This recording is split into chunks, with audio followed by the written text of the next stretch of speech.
Now, drought, famine, and warfare are having profound physical and psychological effects on children enduring the crisis in the Horn of Africa, especially those 3 years old and younger. At these ages, malnutrition and disease could have effects that linger into adulthood. Cathy Majtenyi has that story. 1-year-old Abdi is beginning his life in a nightmare.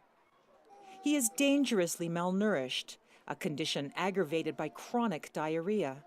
During a brief interview with VOA, he and his mother, 30-year-old Kali Abdi, cannot stop coughing. We are suffering. I'm sick. The children are sick. Their father is sick. We have nothing. My husband is now in the hospital.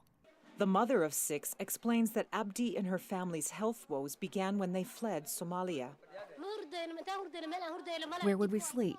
We had no place to sleep. On the road we were suffering. We had nothing. The wind was blowing heavily. The sun was hot. Many people died along the way. Abdi and his brothers and sisters have been living for the past month in the Dadaab refugee camp, where tens of thousands of children like him have been streaming in over the past few months. Malnourished and sick children are showing up in Dadaab and all across the Horn of Africa, poignant reminders of the cruelty of drought, famine, and war. The problem is daunting, with malnutrition rates skyrocketing. An estimated 500,000 children in the Horn of Africa need immediate life-saving assistance. Olivia Yambi is a representative of the United Nations Children's Agency in Kenya. The threshold for an emergency is around 15% global acute malnutrition. In most areas highly affected, we are recording rates of over 35%, including in the parts we are visiting now in the northern belt of Kenya.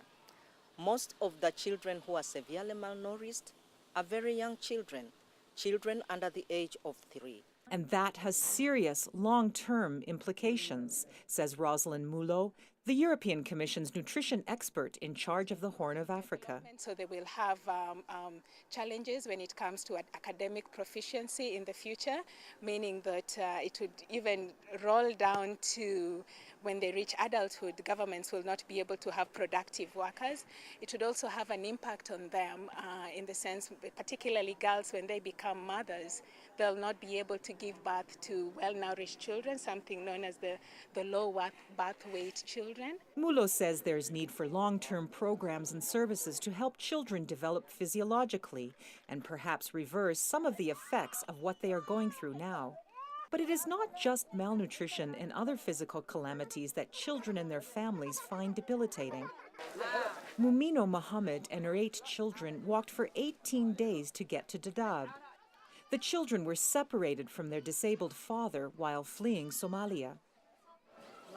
My children do not have a father. Up to now they are looking. They are feeling bad because they are missing their father.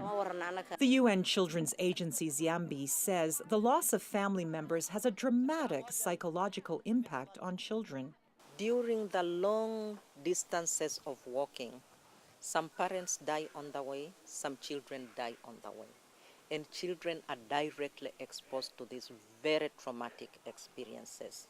And it's something that has to be dealt with, and that is why we are recommending support for counseling services to get a feel of how children relate to these issues. Parents, too, are distressed at their inability to provide their children's basic needs.